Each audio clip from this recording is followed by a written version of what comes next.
असलामुअलैकुम and सत श्री अकाल। एक बहुत ਵੱਡੇ ਹਿੰਦੂ ਆਫੀਸਰ ਨੇ ਸਿੱਖਾਂ ਸਰਦਾਰਾਂ ਦੀ ਬਹਾਦਰੀ ਨੂੰ ਲੈ ਕੇ ਸਿੱਖ ਰੈਜੀਮੈਂਟ ਦੀ ਬਹਾਦਰੀ ਨੂੰ ਲੈ ਕੇ ਵੱਡੀਆਂ ਗੱਲਾਂ ਕਹਿ ਦਿੱਤੀਆਂ ਹੈ ਔਰ ਬਹਿਰਵ ਬਟਾਲੀਅਨ ਦੇ ਵਿੱਚ ਸਿੱਖਾਂ ਸਰਦਾਰਾਂ ਨੂੰ ਸ਼ਾਮਲ ਕਿਉਂ ਕੀਤਾ ਗਿਆ ਹੈ ਇਹ ਵੀ ਉਹਨਾਂ ਨੇ ਦੱਸਿਆ ਹੈ। ਖੈਰ ਕੀ ਕੰਪਲੀਟ ਡਿਟੇਲ ਹੈ ਅੱਜ ਦੀ ਆਪਣੀ ਇਸ ਵੀਡੀਓ ਦੇ ਵਿੱਚ ਆਪਾਂ ਜਾਣਾਂਗੇ। ਵੀਡੀਓ ਸ਼ੁਰੂ ਕਰਦੇ ਹਾਂ ਤੇ ਵੀਡੀਓ ਸ਼ੁਰੂ ਕਰਨ ਤੋਂ ਪਹਿਲਾਂ ਇੱਕ ਛੋਟੀ ਜੀ ਬੇਨਤੀ ਹੈ ਕਿ ਜਿਹੜੇ ਵੀਰ ਭੈਣ ਭਰਾ ਬਜ਼ੁਰਗ ਇਸ ਚੈਨਲ ਤੇ ਨਵੇਂ ਨੇ ਕਾਈਂਡਲੀ चैनल ਨੂੰ ਸਬਸਕ੍ਰਾਈਬ ਕਰ ਲੈਣ ਔਰ ਬੈਲ ਆਈਕਨ ਦੇ ਬਟਨ ਨੂੰ ਪ੍ਰੈਸ कर देना। वीडियो शुरू करते हैं। Will start with something regiment sir. सिखलाई रेजिमेंट में सर आप कमीशन हुए एंड रेजिमेंट के बारे में पूरी इंडियन आर्मी में बहुत सारी चर्चा होती है सर, बहुत सारी कहानियां हैं ट्रुप्स के बारे में हैं सर कि बिल्कुल अलग तरह के, बिकॉज हर रेजिमेंट की ट्रुप्स का एक अलग अपना नेचर होता है सर एंड किस तरह से बिहेव करते हैं, ऑफिसर के साथ किस तरह से बात करते हैं। गुरखाली का अलग है सर, गढ़वालीज अलग हैं, जाट अलग हैं, सिखलाई सेम। तो थोड़ा सा सर रेजिमेंट के बारे में आप बताएं एंड किस तरह के बंदे हैं, मतलब जो ट्रुप्स हैं उनका किस तरह का ऑफिसर के साथ अटैचमेंट किस तरह से रहता है। आपने ये जो मुझसे एक पहला सवाल किया है ये मेरे दिल के बहुत करीब है सर। अगर मेरे को अपना करियर दोबारा स्टार्ट करना पड़े और मुझे पूछा जाए कि भाई आप किस रेजिमेंट को चुनना चाहेंगे, इंडियन आर्मी में एक से एक बहादुर रेजिमेंट से एक बेहतरीन रेजिमेंट है, मेरा ख्याल से मेरा जवाब वही होगा कि मेरे को सिखलाई में वापस जाना है। आप अंदाज़ा नहीं लगा सकते हैं इस रेजिमेंट के अंदर किस किस्म का माहौल है, किस किस्म के सोल्जर्स हैं। They are phenomenal.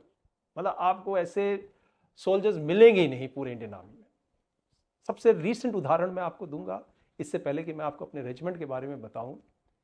आपने अभी हाल ही में रिपब्लिक डे की एक परेड देखी होगी। Yes sir. उसमें एक टुकड़ी आई थी, कौन सी टुकड़ी थी जो सबकी नज़र बिल्कुल उस पर गड़ गई थी? वो थी भैरव बटालियन। और वो भैरव बटालियन के कौन है लड़के? वो लड़के आए हैं हमारे जो सोल्जर्स आए हैं वो सिखलाई से आए हैं। तो आप समझ सकते हैं कि अगर देश ने इस किस्म की बटालियन चुनी है तो भैरव बटालियन को बनाने के लिए कहाँ से लड़के लेकर आए? सिखलाई से। सो ऑब्वियसली कुछ तो होगा उनके अंदर सर, कुछ तो होगा। तो ये एक तरीके से मैं बोलूँगा एक हल्का सा एक परिचय है उस रेजिमेंट के बारे में। अगर मैं अपनी बात करूँ तो जब मुझे कमीशन मिलना था तो मैं सेकेंड जनरेशन ऑफिसर हूँ, मेरे फादर भी फौज में थे। तो मुझसे पूछा गया कि भाई तुम किस रेजिमेंट में कहाँ जाना चाहते हो? क्योंकि मैं हमेशा एक आउटडोर प्रवृत्ति का एक कैडेट था जिसे बाहर के लिए खेलना, भागना, दौड़ना, हर किस्म के सही काम गलत काम करने बड़ा मज़ा आता था एकेडमी के दौरान। तो मैंने कहा भाई, एंड जब मैं IMA से पास आउट हो रहा था तो मुझे लगा कि यार अगर मैं इन्फेंट्री में नहीं गया तो मेरे कोर्समेट सब हंसेंगे मुझ पे, यार तू इतना कुछ करता था और आज देख कहाँ चला गया। तो मैंने कहा यार ऐसी इन्फेंट्री में जाना है जिसको के बारे में लोग सुनते ही जिनके क्वेश्चन मार्क आ जाता है दिमाग में। तो मैंने कहा यार ऐसी कौन सी रेजिमेंट है जो कि सबसे अलग किस्म की है? तो एक मेरे प्लेटून कमांडर होते थे, बाद में वो लेफ्टिनेंट जनरल होकर रिटायर हुए, जनरल हीरा। वो मेरे बटालियन के अंदर थे। मैं उनको देखता था, उनका स्टाइल देखता था, उनके बुलेट मोटरसाइकिल पे चलते थे, मेरे को बड़ा अच्छा लगता था। मैंने कहा यार यही रेजिमेंट में जाना है जिस अफसर जो ये रेजिमेंट का अफसर है, और मैंने उस रेजिमेंट के लिए ऑप्ट किया। And fortunate that I got commission इन सिखलाई and every day of my career I have lived by my regiment and I am absolutely indebted to where I am today. It's all because of my regiment. So that's my sentiments with my boys are, and I can't express मतलब उन्होंने बहुत कुछ दिया है मुझे, बहुत कुछ दिया है। बॉयज के बारे में सर अभी मैं आपको बताऊँ, हमारे लड़के ऐसे हैं सिखलाई के, they are not peace time soldiers. अगर आप उनको बोले कि भाई एक बढ़िया सा ड्रेस पहन के आप मेरे सामने आइए, आपको आज गार्ड पे चढ़ना है, तो शायद वो उसके लिए बहुत मुश्किल काम हो जाएगा। लेकिन अगर आप उसको बोलोगे यार आज फलाना ऑपरेशन में जाना है, वो ऐसी तैयारी करके आएगा कि उसके अंदर वो 16 आने सक्सेस मिलेगा। ये उसकी काबिलियत है। उसकी जो माइंड सेट है वो ऑपरेशन के ऊपर डिवॉल्व करती है, बिल्कुल उसके ऊपर फोकस्ड है। क्योंकि अगर हम हिस्ट्री के अंदर जाएं तो उसके जो रेजिंग जब हुई थी इस रेजिमेंट की, के जो पहला बंदा जो हुआ था उसको इसलिए रेज किया गया था क्योंकि वो एक ऑपरेशन के अंदर उनको ऐसे ट्रूप्स चाहिए थे जो कि बहुत तगड़े हों, बहुत मजबूत शरीर के हों, दिमाग से मजबूत हों और उनके दिल में कोई डर या भय ना हो। तो इससे इसको ध्यान में रखते हैं तो जब 1857-58 के अंदर जब रेजिंग हुई थी रेजिमेंट की, उस समय इसलिए इस तरीके के लोगों को वहाँ से लाया गया। एंड एक बड़ा अच्छा इंसिडेंट आपको सुनाता हूँ। जब ये रेजिमेंट की जब नींव पड़ी गई थी, 1857-58 की बात है, तो ये there is a place called Madhopur. Sure. Madhopur एक जगह है जो कि पंजाब और JNK का बिल्कुल बॉर्डर पड़ता है और वहाँ से रावी नदी निकलती है। उस ज़माने में उस जगह पर एक कनाल का कंस्ट्रक्शन हो रहा था और उस कनाल पे ये लड़के जो कि मजहबीज थे, रामदासियास थे, एक कास्ट है सिख के अंदर, उस तरीके के लड़के ये वहाँ पे काम कर रहे थे। सडनली ब्रिटिशर्स को लगा कि भाई हमें एक मजबूत किस्म के चाहिए, तो चारों तरफ बताया गया भाई एक टुकड़ी बनाइए आप लोग। तो ये टुकड़ी तैयार हुई जिसमें से 200 लड़के लिए गए और उनको दिल्ली की तरफ मार्च किया। वो मार्च करते करते, और वो था जून का महीना, आप समझ सकते हैं जून के महीने में किस किस्म का मौसम होता है। Yes. एक दिन में, उस समय ऐसा हिस्ट्री में लिखा गया है कि एक दिन में जवान 25 से 30 माइल यानी 50 किलोमीटर रोज चलता था, क्योंकि उनको ये हुक्म था कि आप जल्दी से जल्दी दिल्ली पहुंचिए। तो वो वहाँ पे पहुँचे, रिज पे पहुँचे। उनका पहला डिप्लॉयमेंट हुआ था जो रिज है, जो कि आर्मी पब्लिक स्कूल के सामने Yes, है, sir. जो वहाँ पे उन्होंने कैंप लगाया।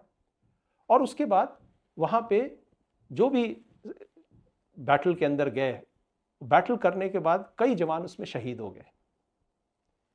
कुछ एक जवान ऐसे थे क्योंकि उस समय उनके पास सिर्फ 200 यूनिफॉर्म थी, तो 200 थे, बाकी 400-500 और भी उनके साथ साथ पैदल चल रहे थे। तो ये जो थे 200 जिनका जो शहीद हुए, जिनका वीरगति प्राप्त हुई, दूसरे जवान ने उनका ड्रेस और उनका नाम खुद रगला लिया और वो तैयार हो गए। तो यानी इस पूरे एक्शन के बाद भी जो 200 से स्टार्ट हुआ था वो 200 तब भी मौजूद थे, क्योंकि सेम नाम था, एक वर्दी उन्होंने पहन ली। तो इस तरीके की उनकी काबिलियत थी, शुरू से ही एंटरप्राइजिंग थे, आप सोच सकते हैं।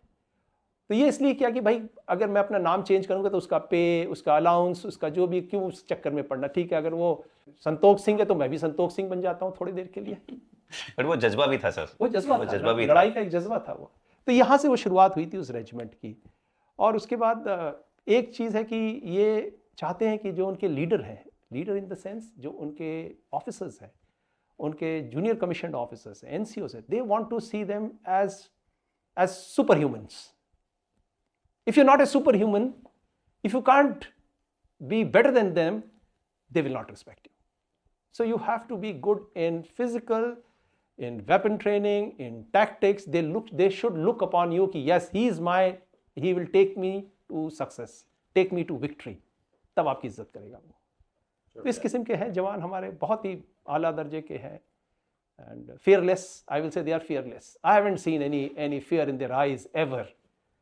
Whether it is in the toughest of the toughest condition, in the operation, they are absolutely phenomenal.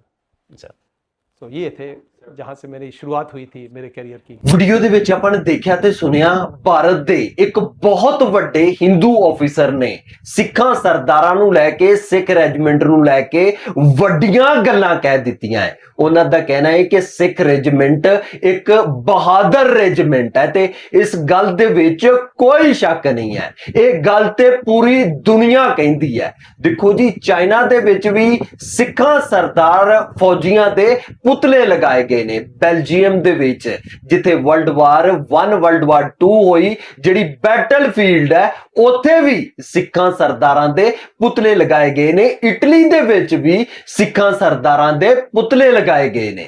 ਦੇਖੋ ਜੀ, ਚਾਈਨਾ ਦੇ ਕਬਰਸਤਾਨਾਂ ਦੇ ਬਾਹਰ ਵੀ ਸਿੱਖ ਫੌਜੀਆਂ ਦੇ ਪੁਤਲੇ ਲਗਾਏ ਗਏ ਨੇ। ਤੇ ਉਹਨਾਂ ਦਾ ਮੰਨਣਾ ਇਹ ਹੈ ਕਿ ਸਾਡੇ ਜਿਹੜੇ ਲੋਕ ਇੱਥੇ ਦਫਨ ਨੇ ਉਹ ਇਹਨਾਂ ਸਿੱਖਾਂ ਸਰਦਾਰਾਂ ਦਾ ਕਰਕੇ ਮਹਿਫੂਜ਼ ਨੇ।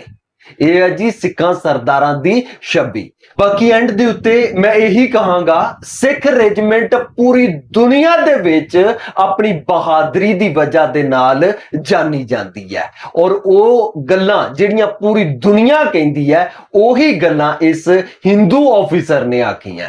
ਬਾਕੀ ਵੀਡੀਓ ਦੇਖਣ ਤੋਂ ਬਾਅਦ ਜੋ ਮੈਨੂੰ ਲੱਗਦਾ ਸੀ ਮੈਂ ਆਪ ਜੀ ਨੂੰ ਦੱਸ ਦਿੱਤਾ ਹੈ। ਜੋ ਆਪ ਜੀ ਨੂੰ ਲੱਗਦਾ ਆਪ ਜੀ ਨੇ ਮੈਨੂੰ ਕਮੈਂਟ ਦੇ ਵਿੱਚ ਲਾਜ਼ਮੀ ਦੱਸਣਾ ਹੈ। ਤੇ ਇਸ ਮੇਰੀ ਅੱਜ ਦੀ ਵੀਡੀਓ ਮਿਲਦੇ ਆਪਾਂ ਨੈਕਸਟ ਵੀਡੀਓ ਦੇ ਵਿੱਚ। ਉਦ ਤੱਕ ਮੈਨੂੰ ਦਿਓ ਇਜਾਜ਼ਤ, ਰੱਬ ਰਾਖਾ।